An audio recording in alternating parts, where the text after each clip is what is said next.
Remember, in the course of discussing movies, the host will spoil plots. You've been warned.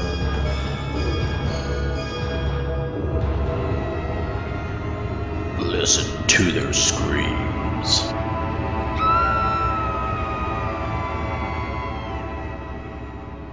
Greetings, ghouls and creeps, and welcome to Listen to Their Screams, a horror podcast. I am one of your hosts, Dave. I'm joined as always by the other host, Ike. Ike, how are you? Oh man, I am wiped out, man. Let me tell you. Yeah, you've had a busy week. I sure have. I sure have for the And it, listeners at home. and it's remarkable that sometimes you go on vacation and you come back more wiped than you were when you left. Yeah, no, absolutely. That's always how it is. You need a vacation from your vacation sometimes. I never take a day off or a vacation day or whatever just for the sake of, just for that sake, right? Just to lay around and do nothing. I always take it off with a purpose, whether it's an appointment or something. So it's like, I don't know. Sometimes I just need to take some vacation time just to do nothing. Yeah, no, same. Absolutely. It's always how I am too. If I have time off, it's usually for a reason. So I'm like, I just need to like take time off to like do nothing. Me too. So I did some traveling. You didn't see any of those 30 Days of Night Vampires while you were traveling through Alaska, were you? Did you? I sure didn't, but so funnily enough, for folks at home who don't know, me and my wife went on a vacation with her side of the family to Alaska, and we were on a cruise, and I was, I was talking to somebody about this, but Alaska, it's beautiful, it's beautiful, it's super great during the day, but at night, especially when there's a really big moon outside, you're going down the inside passage, which is like an offshoot of the Pacific Ocean, but it basically takes you along the Alaskan coast, and it is creepy, man. It's super dark, but like the moon illuminates all the trees, and if you're sitting out there with your binoculars, you just swear you see movement in the trees. Maybe you And did. you very well may, yeah. It might be like the Yeti or some Hmm. freaking vampires or some shit, but Who it's knows? super pretty during the day, but scary at night. Well, that's, many a horror movie has been made off of a pretty in the day, scary at night. But Very true, very true. so seeing as how you had a busy week, you probably didn't watch a whole lot, did you? You would be wrong, sir. I watched a What? lot of movies. A Yeah, lot? Oh, well, I guess you had travel time, didn't you? I had a shit ton of travel time. So, fun fact, it's a 4-hour flight from Indiana to Seattle. And on our way back, I spent about 9 hours in an airport. So that was great. Gee. So I did watch a lot of movies. I'm not gonna lie to you. I watched a lot of movies. I watched some non-horror movies, but also watched some horror movies. Most importantly, I watched pretty much every single X-Men movie that's ever been created, either on the cruise or off, because the cruise had like movies on the TV, and for some reason they had like all of the new X-Men movies. So I was like, how do I not watch these? Um, but horror wise, I rewatched Ready or Not, which is really great. It has Samara Weaving in it. Basically, it's a family who has a tradition of every time somebody's married into the family, they play a game, and if they choose the hide and seek card, they have to kill the bride or groom in order to survive the night. So it's kind of like a culty type thing. Hmm. Um, I watched All Hallows Eve, Terrifier, and Terrifier 2. Yeah. I just did a whole Art the Clown rewatch.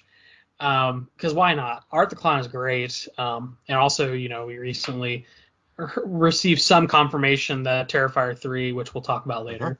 Yep. So that was cool. I also watched X-Men New Mutants. I purposely excluded this one because New Mutants was kind of supposed to be a horror movie, horror-esque movie, a monster movie type deal. Um, so that was cool. And there was something else I watched, and I'm suddenly forgetting. Oh, it's not a horror movie, but I watched The Whale. Superb movie. Superb movie. Super Yeah. great. I see why it won an award. I also watched Everything Everywhere All at Once again, and that was just as weird the second time as it was the first time. Well, yeah, that's quite a bit. Well, I watched a few things too. I watched Influencer on Shudder. It's a movie that just came out recently on Shudder, and it was pretty good. It was pretty creepy. Kind of makes you think a little bit. But yeah, I suggest people watch that. And then I watched. Have you ever watched? I watched The Barn and Barn 2. Have you watched those yet? I've not. Where is this Man, streaming? they're on Screenbox. I think Barn 2 is a Screenbox exclusive. They're kind of low budget. They're not too bad, but man, they're fun. They're very fun. Kind of, I don't know. They have an 80s vibe to it to me. And they play a lot on the quote unquote, kind of like Trick or Treat, with the quote unquote rules of Halloween and stuff. And it's fun. I like it. I really enjoyed them. And then I also, for some reason, on Tubi, I watched Pumpkinhead, and I don't even know what triggered that or why. I don't know if I was just scrolling through, but I haven't seen that in forever, so I watched that. It was okay. But yeah, I advise anybody to go watch Influencer. It was fun, and if you've not seen The Barn and Barn 2, they're fun watches. Now they're not, like I said, they're not big budget, high profile horror movies, but they're fun. There's plenty of gore. Like I said, they're very throwback to the 80s. But they're fun. So that's what I watched. And so let's get on with it. And we have this week for our segment, Horror Hot Take. Ike, we have another horror hot take. And this is where one of us will have a strong opinion on something related to the horror genre that might displease some people, or might spark I don't know what, spark some controversy, spark some heated discussion. The first one was you, and you have another one for today. Is that correct? Oh, I have some for every day of the week. I mean, let's be real. but yes, I do have another one for today. All right, we'll dive in then. Well, I guess we should have, before we got into all this, we should have said that we are discussing in our review today, The Boogeyman. I missed that up top. The new to theater adaptation of an old Stephen King story. So that's coming up after the news and everything else. But back to horror hot take. So go ahead, lay it on us. What's your horror hot take for this episode? Absolutely. And actually, fun fact, and this is somewhat related to The Boogeyman, and I want to preface by saying that this hot take doesn't apply to every single movie in this genre, but it applies to most of them, and I'll explain in a little bit. So my horror hot take today, and maybe this isn't even a horror hot take. Maybe this is just something that I think that maybe not a lot of other people think, or maybe some people do think it. Who knows? So I kind of think it's a hot take, though, just because I know that a lot of people are fans of movies in this genre. But the genre that I'm referencing are PG-13 horror movies. I hate most PG-13 horror movies. You know what? It's very ironic that you say this, because when I thought we were doing a horror hot take, that was immediately popped to mind too. And it does pertain to The Boogeyman, and that is a big part of my conversation about The Boogeyman later. I agree. As a whole, I do not like PG-13 horror movies. Right, absolutely. And I will say this: there's always the exceptions that make the rule, right? Movies like the Insidious movies, which I'm pretty sure are PG-13. I could be completely wrong about that.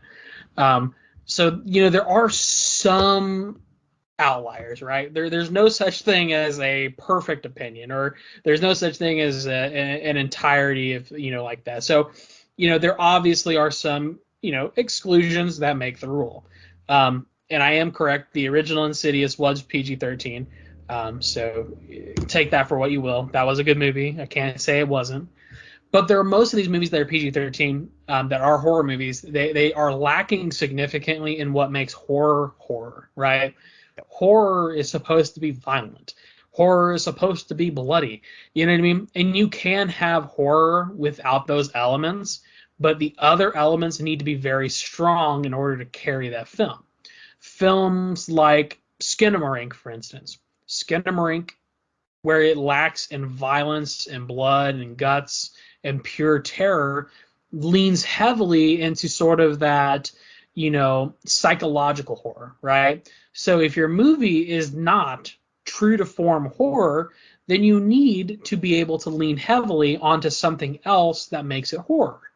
And to me, PG-13 movies very often, more than not, do not lean heavily enough into what makes that movie scary. And I would, kind of have to agree a little bit with Dave about his assessment of the movie. So we'll talk about that in a little bit. But so yeah, I guess that's kind of my hot take for today. Is PG-13 movies as a whole generally are not that great. Yeah, I agree. I just don't think PG-13 applies itself well to horror. Now, Yeah. again, there are exceptions, of course.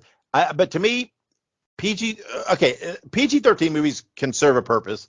As in, I think they could be good entryway movies for younger viewers because they're not as strong, they're not as graphic.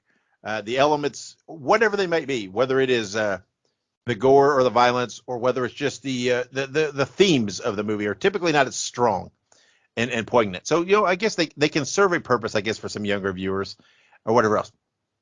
But they're just, I don't know. They're not. And some of this may derive from the fact that I lean pretty hard towards slasher movies. I really enjoy. I prefer slasher, and you can't get a good slasher that's PG-13. It's just not going to work. And again, we'll talk more about like I said, the PG-13 rating plays into it a little bit later with the Boogeyman, and some of my thoughts on it. But I agree. As a whole, I don't. While there are some PG-13s that I think are okay, I would never rank them up as some of my favorites. They're not like high rewatch movies for me. And I wholeheartedly agree. And I don't know the opinion of on people. If that's a hot take, or if that's if I would venture to guess lots of people think that. So so if you're listening, give us some feedback there on social media. Let us know, what do you think overall of PG-13 horror movies? Again, there's always exceptions. There's exceptions to everything. So, but let us know what you think about PG-13 movies. I'm kind of in agreement. I don't think PG-13 movies as a whole, I just don't think it works for horror. So, but all right, well, there you have it, another horror hot take. So let's take a break, and when we come back, we will have news and upcoming releases. Make sure you subscribe to Listen to Their Screams on your favorite podcast platform. Also, make sure you look us up on social media. We're on Facebook, Twitter, Instagram, Letterboxd, TikTok, and Slasher.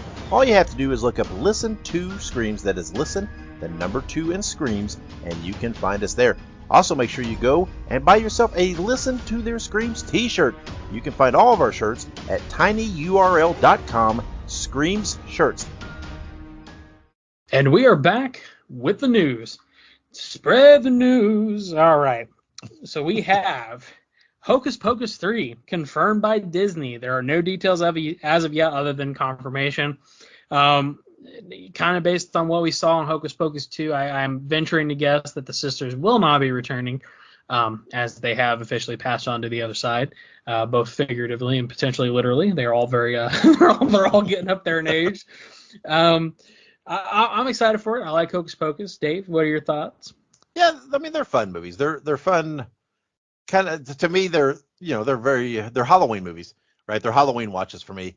And yeah, I'm excited because I think the young cast did good in Hocus Pocus 2. I think the sisters, I think we'll see something about them in there, whether it be clips from the other movies or who knows. I mean, they're witches. They can be creative. Who knows what'll happen?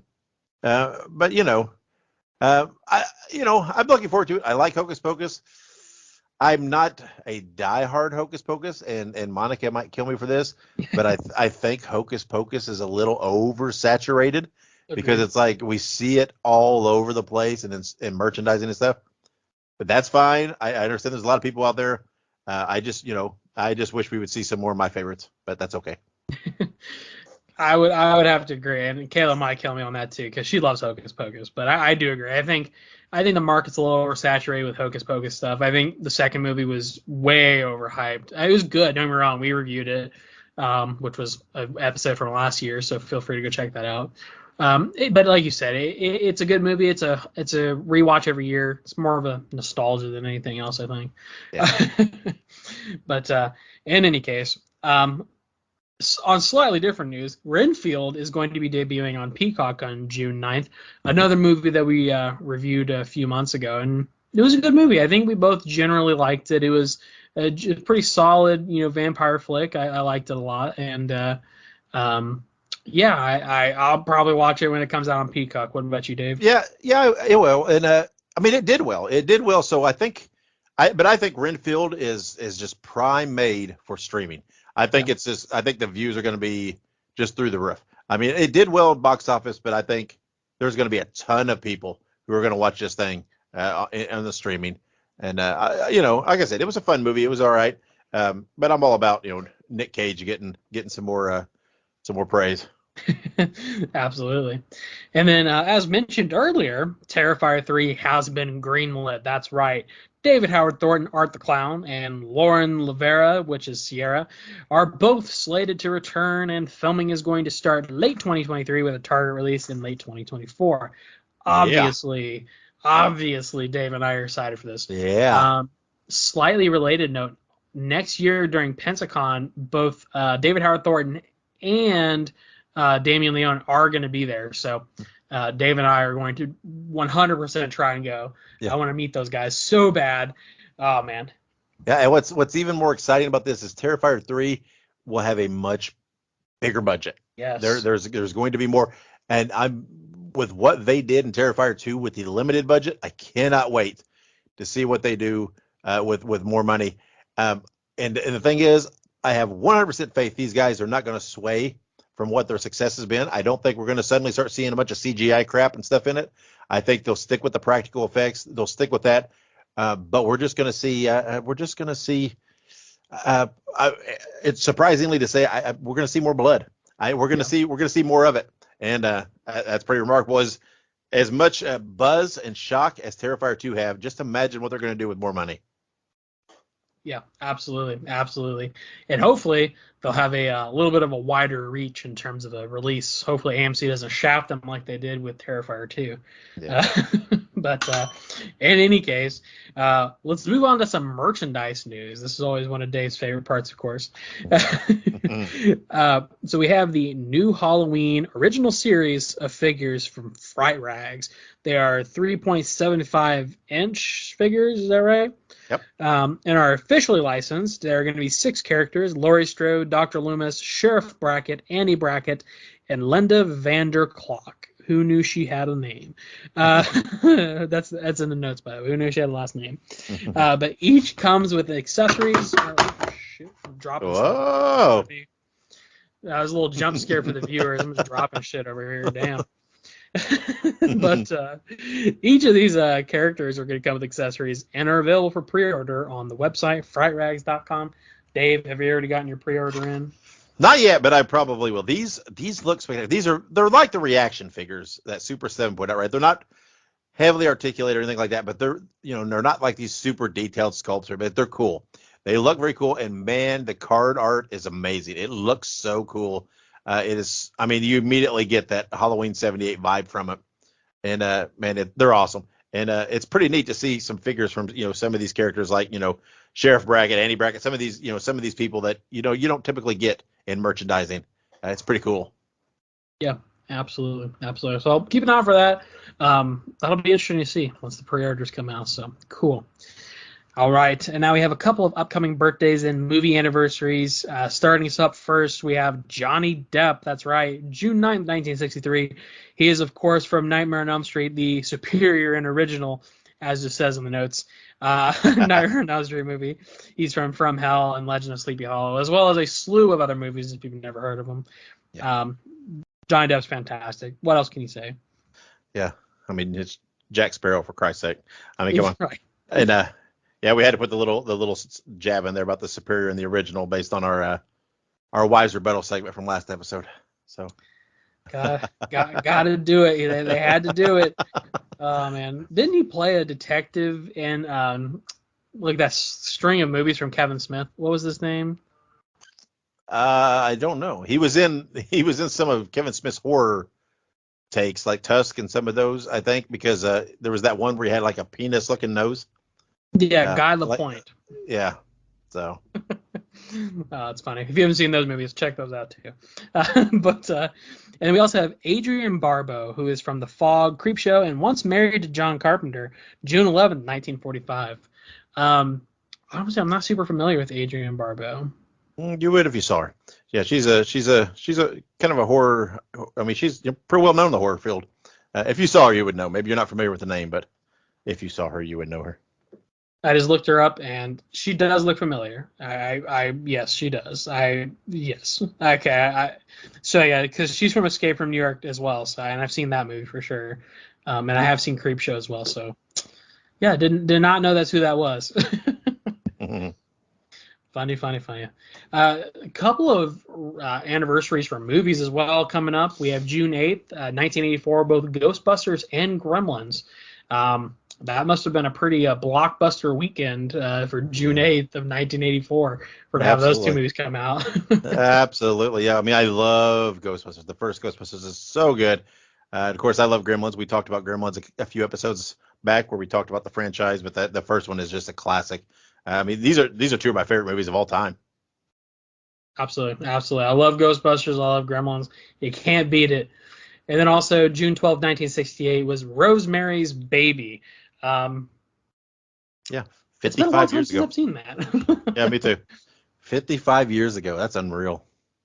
Oh, you know what? I got to throw it in there before we move on to new releases.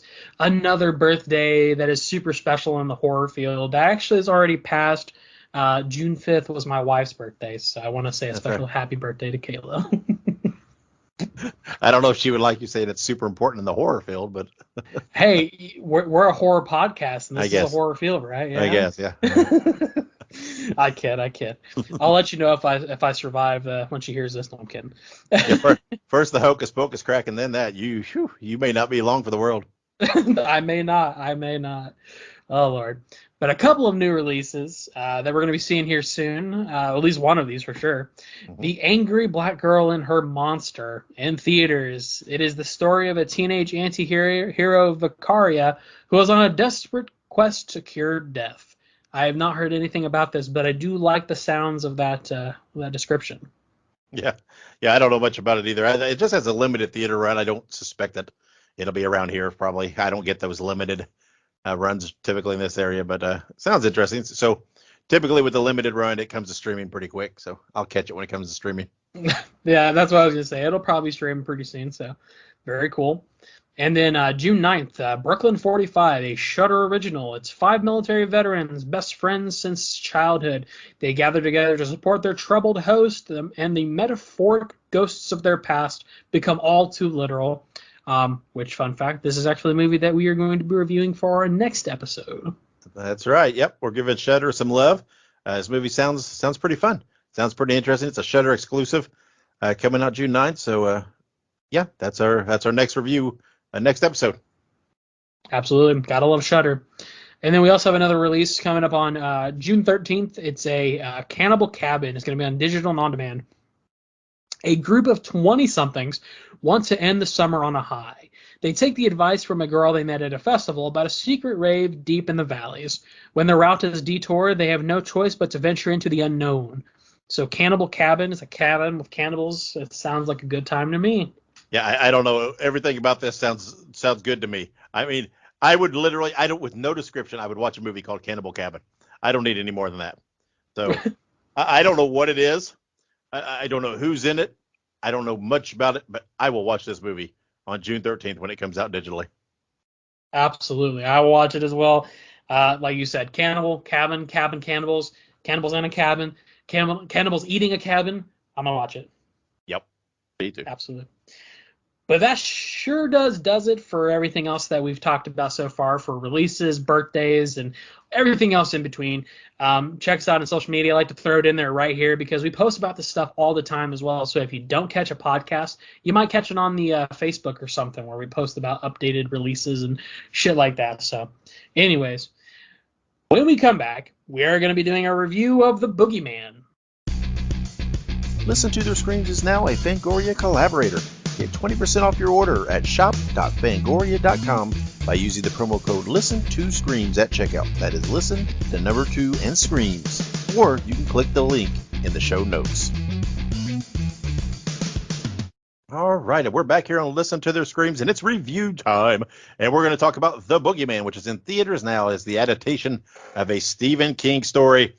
It is described as high school student Sadie Harper and her younger sister Sawyer are reeling from the recent death of their mother and aren't getting much support from their father, Will, a therapist who is dealing with his own pain. When a desperate patient unexpectedly shows up at their home seeking help, he leaves behind a terrifying supernatural entity that preys on families and feeds on the suffering of its victims. As I said, it's based on a short story by Stephen King that was originally featured in March of 1973 issue of Cavalier, starring Sophie Thatcher from Yellow Jackets and Chris Messina from Birds of Prey. As we mentioned earlier, this is rated PG-13. It was originally slated for a Hulu release, but it was received so positively by test audiences that 20th Century Studios decided to give it a theatrical release. Now, here's my thing. I went and saw this movie, and it's okay, and that's all I can say. It's just okay. It is. I really had this hyped up in my head because I love Stephen King, and I was hopeful for it because I heard things online where there were some scary parts, some suspenseful parts, and there were some semi-scary parts, right? They did try to build some suspense. There were some creepy parts. But again, I think being hindered by the PG-13 rating, it didn't push it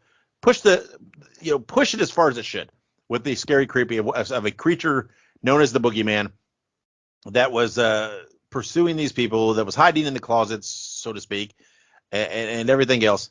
And I don't know, the movie was a little flat and boring to me. And knowing that it was slated for a Hulu release, I hate to say this about any movie, but I really think this movie is better slated for a streaming service than a theater for me. Now, it'll probably prove me wrong. It'll probably do great in the theaters and, whatever. But as far as me as a viewer, I'm a little disappointed on going to a theater and watching this. I don't want to go to the point of saying it sucked, but it was not very good in my mind. It had some bones, it had some potential, but like I said, because of the rating, it fell flat and it was very boring and wasn't able to really push the boundaries. You talked about PG-13 movies. I mean, how much do you think that hindered a movie like this? When you're relying on the creepiness, the jump scares, the monster in the dark type thing, and when you have a PG-13 rating, there's only so far you can go with that stuff. Yeah, absolutely. I think that the big thing to remember with any movie that is just any movie in general, right? When you come up with a concept, you say, okay, here's what we're going to run with. And with the Boogeyman, you're running with literally the monster that hides in the dark, right? The monster that's in the closet, the monster that lives under the bed. And truthfully, it could have been potentially fine as a PG-13 movie, and that's the God's honest truth. This movie could have potentially worked, but Dave kind of mentioned that they really relied heavily on the jump scare aspect, right? And in my opinion, jump scare is not true horror, right? Jump scares are great as addition to horror, right? It's kind of like an appetizer, right? Jump scares are an appetizer to horror. True horror has to be something that genuinely terrifies you. And unfortunately, as much as a monster hiding in my closet would terrify me, this one doesn't really quench that need for terror. It just provides that scariness, that momentary scariness, right? Where they jump out and they scare you, boo out of the closet or whatever. And that's fine, but it's not substantial enough to make it a movie in of itself. And I think that's the issue. PG-13 movies, oftentimes, horror movies, I should say, PG-13 horror movies, oftentimes, like Dave said, really rely heavily on these sort of non-violent, non-gory, non-graphic ways of trying to scare you by being able to still call itself a horror movie. PG-13s are obviously limited on the amount of blood and gore that they can include, the amount of cursing that they can include. And that's something else that kind of just bums me out about PG-13 movies is like you can say fuck once, I think, maybe, depending on the studio. And after you say fuck once, it's going to be a rated R movie if you say it again. When in reality, if I were opposing the Boogeyman, I would be saying things that would, make a sailor's toes curl. So it's like, it doesn't seem realistic, right? Okay, they can say fuck once, they can say shit, damn, ass, whatever else, but I'd be running like fuck Mhm. the entire time if I was getting chased by this sumbitch. Um, but yeah, and here's the thing too is that it had an interesting concept, interesting story, very cool setup. It just I feel like there were some limitations that couldn't be executed properly that really drew the movie back for me. Um, it wasn't the worst movie I ever saw. Let me preface it by saying that I've seen worse movies. It's just there definitely could have been more. Did it not have that limitation? If that makes sense. Yeah, and here's the thing. I've never read the story, but to me, I don't know the story. At least the adaptation of the movie, it was a little weak, right? They played up on this. They lost their mother, and the dad was not really. He wasn't helping, right? He was a therapist that helped other people, but he wasn't listening to his daughters and their grief, and he wasn't coping with his own grief. And in the end they did, and everything else, whatever. But I went through part of it thinking, oh, what are they going to tie the mom back to this somehow? No, they Right. didn't, and everything else, and it was just, I'm like, I don't know, I don't know, it didn't add, I don't know, it was just the story was flat to me, and it was very boring. I was just, it didn't hold my interest. It would thank God it was only like an hour and a half. It wasn't holding my interest, and man, I'll tell you, it's I knocked Scream 6, and I've talked bad about a few other movies that we've watched and everything else, but this, as far as something being classified as a horror movie, something we've watched a review, this is right down towards the bottom for me. This year, it's just and I had such high hopes, and again, I fall sucker to that when you tie Stephen King's name to it, right, and it's an adaptation of him, because there's so much good stuff based on Stephen King, and but I feel now, here they are, they're digging for these short stories and different things in it, Mhm. and sometimes that works. A lot of times that can work, but I don't know. I don't know if they're now. He's got a lot of stuff still out there that you can do, and I feel like sometimes they try to dig and find something obscure. I mean, we're talking about a story from 1973, and I don't know. And again, I've not read it, so perhaps the story does read as it could be, would really adapt well to a movie. Um, I still say the PG-13 hindered it a lot to me. I felt bored. I keep saying that, but Right. and they tried to put jump scares, they didn't work for me. There was a couple little, kind of neat. The girl was afraid and always slept with all these lights, and she had this. I believe it was supposed to be the moon, but it was this thing that she slept with in a lot. That it was a ball that lit up, and it looked kind of textured a little bit. So I think it was supposed to be the moon. I'm not sure, but there was some cool scenes where she rolled it down the hallway, and it came back and different. But I'm like, God, that's been done a million times, and it didn't really. So it didn't really do anything for me. And I kept hearing on social media that with these test audiences and stuff, there was like these scenes where they had the whole theater jumping and this, and I'm like, where were they? They didn't. It didn't hit me. And I sat in a dark theater by myself because I like to go early on weekends where there's usually very few, if not anybody there, because there's Right. something about watching a horror movie or a scary movie by yourself in this big theater. It adds to me the creepy element. And there was nobody. I was the only one in this theater. And so I was primed. I was primed for jump scares even. I'm like, give me something. And it wasn't there. It was like, I don't know. It was just it was so flat, so boring. It just didn't, the cast was fine. Um, Again, and another gripe I kind of have is that I feel like almost every horror movie nowadays feels like they have to film everything so dark. And I know sometimes the story calls for that, but there are times this movie I can't imagine when it's time to watch it at home on a streaming service. I feel like it's going to be difficult to watch at some parts because, and I understand that the dark plays a part in the story of the movie, but you know I want some horror movies to come out where I can see what the hell is going on, and I'm not trying to squint and see what's lurking in the shadows all the time. Right. I feel like that's become a trope now. It is just that that modern movie makers are making everything so dark all the time, even when it's unnecessary.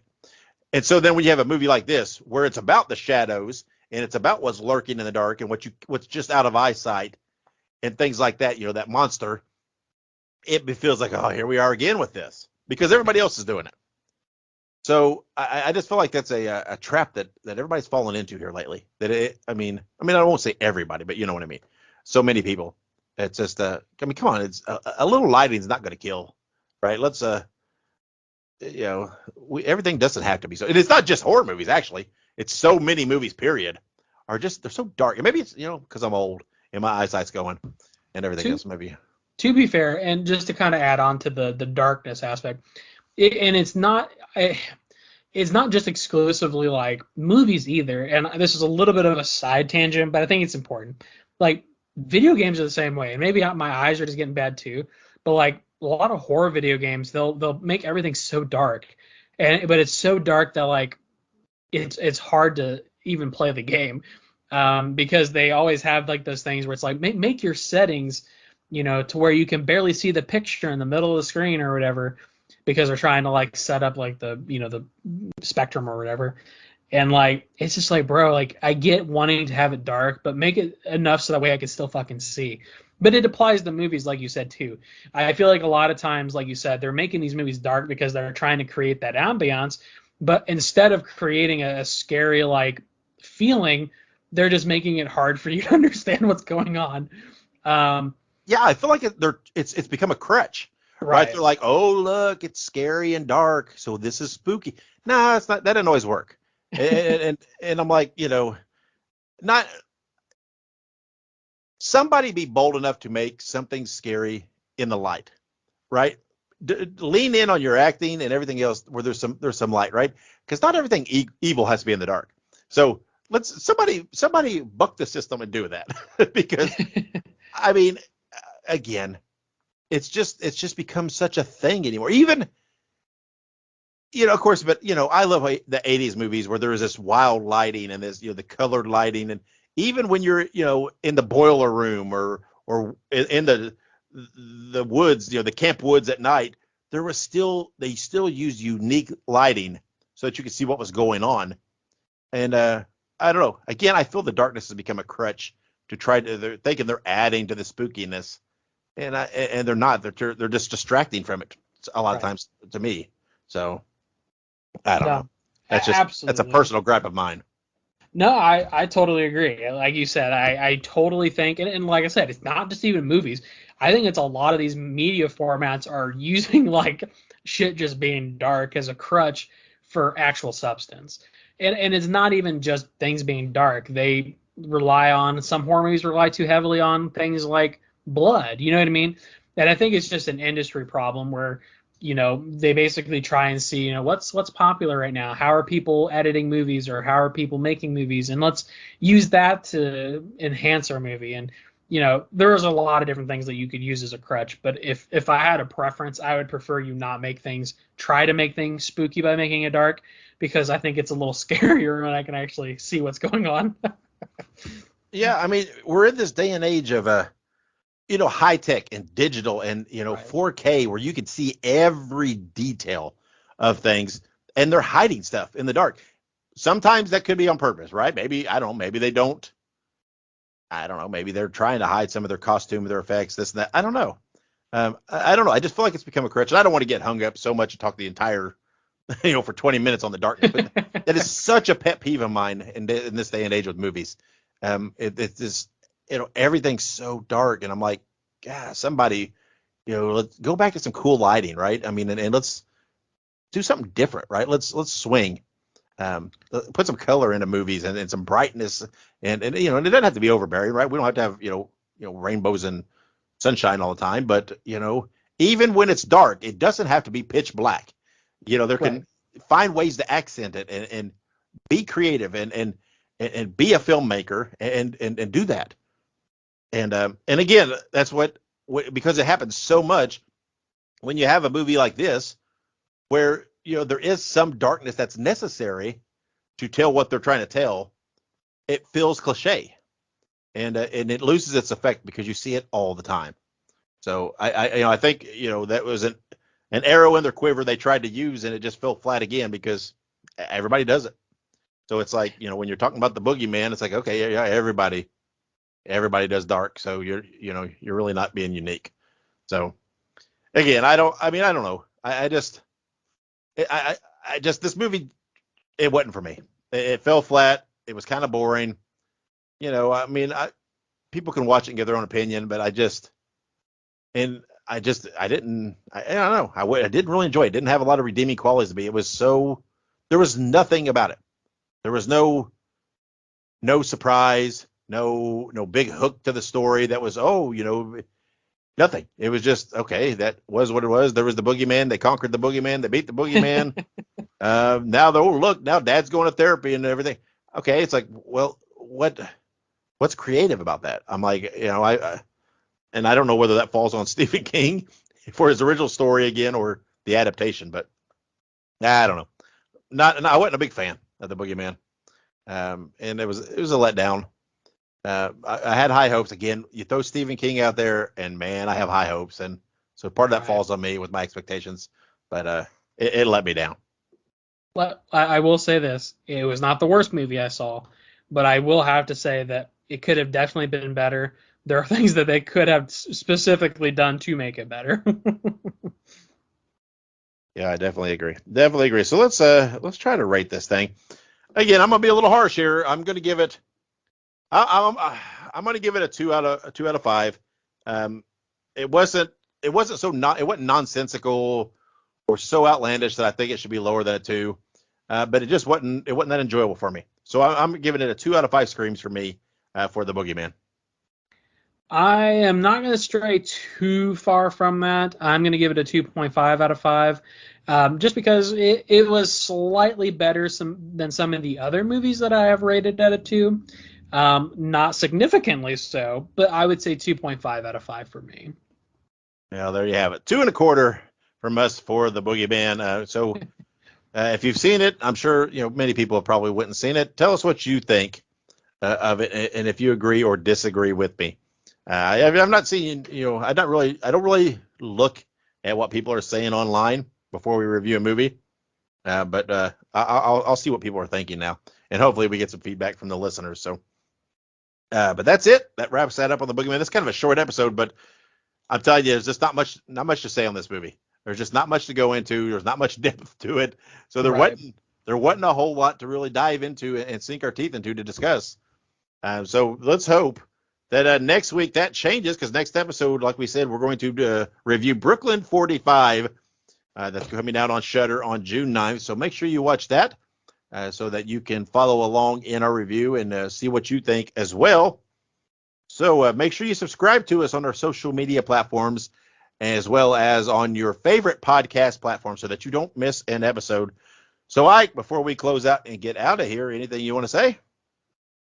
Oh man, what's the old saying? If you don't there used to be some kind of like story that I used to read about the Boogeyman, and I feel like we need to make a new one for this time. Catch the Boogeyman, go to therapy, have a good time, make it as dark as humanly possible. I don't know. What else can you say? What else is there to say, Dave? I'm not sure what you're saying there at all. I'm making a haiku. A haiku? I don't know. I think you need to revisit high school English and what haikus, how they work. I don't know Listen here. No, I'm kidding. No, I was. Yeah. Here's the thing. I have one more thing to say. The Boogeyman is going to get you if you don't go to therapy. There you go. How about that? Okay. The Boogeyman's going to get you if you don't go to therapy. That's what I got from this movie. The Boogeyman will get you if you don't go to therapy. Okay. I don't know that therapists would agree with your sentiments on that, and if that's how they want to drive people, but I don't know. I feel like that's a scare tactic that parents would give to their children. If you don't eat your vegetables, the Boogeyman's going to get you. But honestly, though, like that's kind of like what the whole movie was about. Like they're having all this turmoil because of stuff, and the boogeyman gets them. Had they gone to therapy sooner, maybe they wouldn't have. Maybe the boogeyman wouldn't have targeted them. Yeah, I don't I know. don't know. Yeah, maybe. Who knows? I don't know. I I, I feel like I need to talk to somebody after seeing this movie and just like why why did I go to see this movie? Why did they make this movie? Why can't we ever come up with more creative ideas in Hollywood? I'm just ranting. So all right, well there you go. Ike says go to therapy or the boogeyman will get you. So do with that what you will, and if you're a therapist, there you go. It's a free tagline for your business. So. But until next week, wherever you go and whatever you do, be good, be safe, and have many pleasant nightmares.